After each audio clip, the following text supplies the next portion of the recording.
Students, last session میں ہم نے ایک ڈیش بورڈ ڈیولپ کیا. اس سیشن میں ہم وہیں سے اپنی ڈسکشن سٹارٹ کریں گے کہ ڈیش بورڈ ہمارے پاس موجود ہے. اب اس ڈیش بورڈ کو ہم ایک بہتر فارم میں کیسے کنورٹ کر سکتے ہیں، اس کی فارمیٹنگ کیسے ہوگی، اس کو مختلف گراف کو آپس میں ریلیٹ کیسے کیا جائے گا، یعنی ایک گراف کو چینج کرنے سے دوسرے گراف میں جو انفارمیشن ہے ان کے اوپر کیا فرق پڑے گا. یہ تمام چیزیں آج ہم اس سیشن میں سیکھیں گے. یہاں پہ ایک بات بہت امپورٹنٹ ہے یاد رکھنے کو کہ جب ہم ڈیٹا بیس مینجمنٹ کہتے ہیں تو وہاں پہ ایک word relational data base management استعمال ہوتا ہے. اس ریلیشنل ڈیٹا بیس مینجمنٹ کے دو مطلب ہیں. ایک مطلب تو ہم نے پہلے کسی سیشن میں سیکھ لیا کہ جب ڈیٹا سورس ہمارے پاس ڈفرینٹ ہوں تو ان کو آپس میں کنیکٹ کیسے کریں گے. اور دوسرا مطلب اس سیشن میں ہم سیکھیں گے کہ ڈیٹا سورس تو ایک ہی ہے لیکن گراف ڈفرینٹ ہے، ڈفرینٹ ویریبل کے لیے ڈیولپ کیے گئے. ان گرافز کے درمیان میں ایک ریلیشن، ایک ربط کیسے ڈیولپ کریں گے. یعنی ایک گراف ہمیں انفارمیشن لیٹ سے دے رہا ہے کہ جینڈر کی تعداد کتنی ہے، میل کتنے ہیں، فیمیل کتنے ہیں، اور دوسرا گراف ہمیں انفارمیشن دے رہا ہے انکم کے بارے میں. تو جب ہم ان دونوں کو آپس میں ریلیٹ کریں گے تو ہمیں یہ بھی پتہ چل جائے گا کہ میل کی انکم کتنی ہے اور فیمیل کی انکم کتنی ہے، کیونکہ آپس میں وہ ریلیٹڈ ہوں گے. تو اس کو بھی ہم relational data base management system کہتے ہیں. تو ریلیشنل ڈیٹا بیس مینجمنٹ کے دو مطلب ہیں. ایک مطلب ہم نے پہلے کسی سیشن میں سیکھ لیا تھا، ایک مطلب ہم اس سیشن میں ہم سیکھیں گے. آئیے ہم کمپیوٹر پہ چلتے ہیں اور دیکھتے ہیں کہ کس طرح ہم ایک ڈیش بورڈ کو خوبصورت اور ریلیشنل بناتے ہیں. جی اسٹوڈنٹس، یہ میں نے ایک ڈیش بورڈ ڈیولپ کیا ہے اسی ڈیٹا فائل کے لیے جس کا نام کسٹمر ڈی بیس تھا. اور یہ آپ دیکھ رہے ہیں کہ یہ ایک وقت میں میرے پاس ایک سے زیادہ گراف موجود ہیں اور ہر گراف ایک مجھے ڈفرینٹ قسم کی انفارمیشن پرووائڈ کر رہا ہے. اگر میں اس گراف کو کلک کروں یا اس گراف کو دیکھوں تو یہ مجھے انفارمیشن دے رہا ہے ایج بائی برتھ منتھ، ہر برتھ منتھ کے حساب سے اس کی ایج کا ویلیو کیا ہے. سملرلی یہ مجھے انفارمیشن دے رہا ہے count of pets by gender, یعنی نمبر آف پیٹس جو جینڈر کے حساب سے موجود ہیں. 0 stand for male and 1 stand for female. تو یہاں سے دیکھنے سے مجھے پتہ چل گیا کہ slightly women have more fats as compare to male. اچھا، یہاں پہ جو امپورٹنٹ بات یاد رکھنے والی ہے وہ میں نے پیٹس کا کاؤنٹ لیا ہے کہ کاؤنٹ پیٹس کی تعداد کتنی ہے، جبکہ پہلے گراف میں نے ایج کا کاؤنٹ نہیں لیا تھا بلکہ ایج کا سم لیا تھا. اچھا، اب یہ کسی جگہ پہ کاؤنٹ ہے، کسی جگہ پہ سم ہے، کسی جگہ پہ کوئی اور فنکشن لگا ہوا ہے.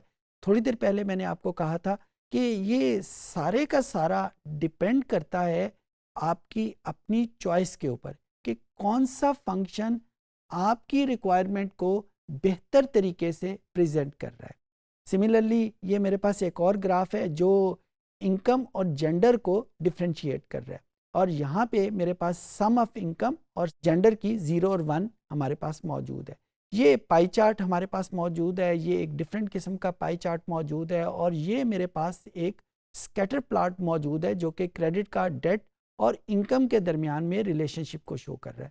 سو اس ڈیش بورڈ کو دکھانے کا بنیادی مقصد یہ ہے کہ یہ وہ انفارمیشن ہے جو آپ ایک پیج کے اوپر ڈفرینٹ ویریبل کو شو کر کے آپ بنا سکتے ہیں. کچھ اور فیچر فارمیٹنگ کے حوالے سے پاور بی آئی ہمیں پرووائڈ کرتا ہے. لائک اگر ہم ویو کے اوپر کلک کریں تو کچھ تھیمز ہمارے پاس موجود ہیں. اگر ان کو کلک کریں تو ڈفرینٹ کلر جو ہم بنا سکتے ہیں یہاں پہ جو پاور بی آئی ہمیں پرووائڈ کرتا ہے. سملرلی جب یہ چیز ہو گئی تو اس کے بعد ہمارے پاس لائک یہ اسکیٹر پلاٹ ہے، تو اس اسکیٹر پلاٹ میں ہمارے پاس کچھ فیچرز اور بھی ہیں. لائک جب ہم یہاں پہ اس کو کلک کریں اور اس کو کلک کرنے کے بعد یہ کچھ ٹول ٹپس ہمارے پاس اور بھی ہیں. ان ٹول ٹپس میں اس ٹول ٹپس کو اگر میں کلک کرتا ہوں تو یہاں پہ میرے پاس ایک آپشن آتی ہے ٹرینڈ لائن کی. اس ٹرینڈ لائن کو جو ہی میں کلک کرتا ہوں تو مجھے اس ریلیشن شپ کی ایک اسٹیٹ لائن یا ایک ریگریشن لائن، ریگریشن ہم نے پچھلے کسی سیشن میں سیکھا تھا، وہاں پہ جا کے آپ ریفر کر سکتے ہیں کہ ریگریشن کیا ہے. تو یہ اس نے ہمیں ایک ریگریشن یا ٹرینڈ لائن ہمیں اس نے پرووائڈ کر دی. اور اس ٹرینڈ لائن کا فائدہ کیا ہوا؟ اس کا فائدہ یہ ہوا، یہ ہمیں بتاتی ہے کہ جو ہم انکم کو بڑھاتے ہیں کریڈٹ کارڈ ڈیٹ کی ویلیو بھی بڑھتی جاتی ہے. یعنی زیادہ لوگ جن کے پاس انکم زیادہ ہے وہ زیادہ سے زیادہ شاپنگ کریڈٹ کارڈ کے اوپر کرنا شروع کر دیتے ہیں. تو یہ ریلیشن شپ ہمیں یہ بتا رہا ہے. لیکن یہ والی جو انفارمیشن ہے، یعنی یہ جو ٹرینڈ لائن ہے، ریگریشن لائن، یہ صرف سکیٹر پلاٹ کے اوپر اویلیبل ہے. اور سکیٹر پلاٹ کہاں پہ اویلیبل ہے؟ یہ یہاں پہ، یہ سکیٹر چارٹ اس کا نام بھی لکھا ہوا ہے. تو یہ ہمارے پاس انفارمیشن یہاں پہ موجود ہے. باقی جو چارٹس کی ٹائپ ہیں وہ آپ نے یہاں سے آئیڈینٹیفائی کر لی ہوں گی کہ جو یہاں سے اویلیبل ہیں. اچھا، صرف چارٹ کی صرف یہی ٹائپس نہیں ہیں، بلکہ اگر ان 3 ڈاٹس کو کلک کرتے ہیں تو یہ ہمیں کچھ اور چارٹس بھی جو کہ تھرڈ پارٹیز نے ڈیولپ کیے ہوئے ہیں یا ایون مائکروسافٹ نے خود سے ڈیولپ کیے ہوئے ہیں ان کی طرف بھی لے کے جاتا ہے. جو چارٹس مائکروسافٹ نے ڈیولپ کیے ہوئے ہیں وہ سارے کے سارے فری ہیں، لیکن جو تھرڈ پارٹیز نے ڈیولپ کیے ہوئے ہیں، جو ان چارٹ کی جو شیپ ہے وہ زیادہ اٹریکٹیو ہے ان کے مطابق، تو ہمیں ان کو پرچیز کرنا پڑتا ہے. اس کو کلک کرنے کے بعد آپ انٹرنیٹ کی سپیڈ کے اوپر مختلف اور فیچر بھی اور چارٹس بھی ڈاؤن لوڈ کر سکتے ہیں. اس کے بعد جب ہمارے پاس یہ ڈفرینٹ گراف اویلیبل ہیں، ایک بہت مزیدار فیچر جو یہاں پاور بی آئی ہمیں آفر کرتی ہے وہ یہ ہے کہ جب میں اس گراف پہ اوپر کلک کروں کسی ایک جگہ کے اوپر، فار ایگزامپل یہاں پہ اگر فرسٹ بار کے اوپر میں کلک کرتا ہوں، یہ بار کس کو ریپرزینٹ کر رہی ہے؟ سپتمبر کو. سپتمبر کو کلک کرنے کے بعد اب دیکھیں باقی جو گرافس ہیں ان میں بھی بہت ساری چینجز آ گئی ہیں. اچھا، یہ چینجز کیا ریفلیکٹ کر رہی ہیں؟ یہ چینجز یہ ریفلیکٹ کر رہی ہیں کہ سپتمبر کا حوالے سے جو ڈیٹا ہے وہ ان گراف میں بھی موجود ہے، اس گراف میں بھی موجود ہے، یہاں پہ بھی موجود ہے. ہر گراف میں سپتمبر کے حوالے سے جو ڈیٹا ہے اس نے اس ڈیٹے کو ہائی لائٹ کر دی ہے اور باقی ڈیٹے کو یہ ڈائلیوٹڈ فارم میں لے گیا ہے. سملرلی اگر میں یہاں پہ اس بار کو کلک کرتا ہوں، یہ بار کیا شو کر رہی ہے؟ یہ بار شو کر رہی ہے 0 یعنی میل کا ڈیٹا.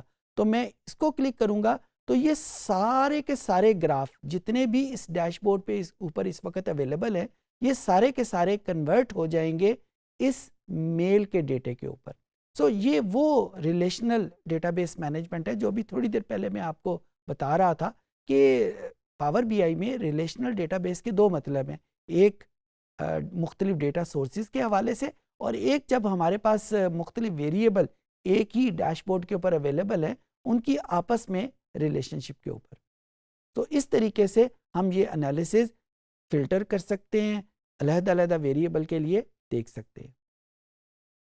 جی، تو اس سیشن میں اسٹوڈنٹس آپ نے دیکھا کہ ہمارے پاس جب ڈیش بورڈ موجود ہے تو اس ڈیش بورڈ کو ہم فارمیٹ کیسے کریں گے، یعنی بیوٹیفائی کیسے کریں گے، اور پھر مختلف گرافس کو آپس میں کیسے کنیکٹ کریں گے، آپس میں ان کو ملا کے ایک پوری کہانی کیسے ڈیولپ کریں گے.